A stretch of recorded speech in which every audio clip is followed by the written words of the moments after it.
few years ago, I had a terrible experience. I'll never forget following the GPS directions in my car one night on the way to a mountain town in Colorado where I was supposed to speak the following morning. It was 10 o'clock at night, and the GPS showed me that I was only 30 minutes away from where I was going. And as I followed the directions, it took me up a winding mountain road that then turned into a gravel lane and finally into a trail that was restricted to ATVs and off-road vehicles. It was trying to get me over the mountain to the town located just on the other side. Unfortunately, I had to drive my SUV back down the mountain and ask for directions.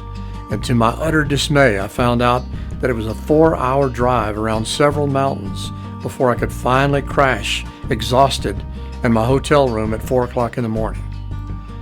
We've become totally dependent on GPS for directions and guidance when we travel. GPS is in our cars, on our phones, so that all we have to do is follow the voice and visual prompts to get where we're going. We no longer have to waste our time reading a map and writing down notes on which streets and roads to turn right or left on to arrive at our destination. But occasionally, GPS lets us down.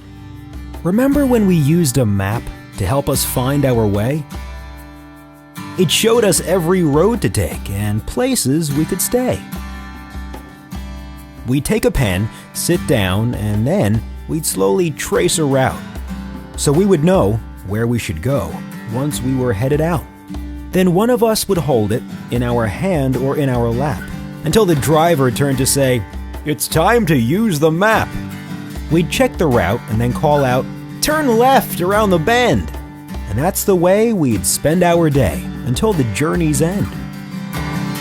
And then the GPS appeared to take us down the street, and we would find the folded map to now be obsolete. A screen would show which way to go and lead us all the way. A lady's voice would make the choice, and we would just obey. Turn left on South Broadway. And I remember thinking just how smart we really are to go from maps to GPS that helps direct our car, until I heard a flock of birds as I sat down for dinner.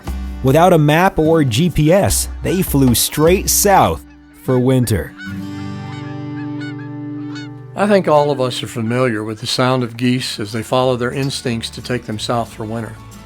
We know about the salmon in Alaska, who intuitively follow their built-in GPS upstream to their spawning grounds.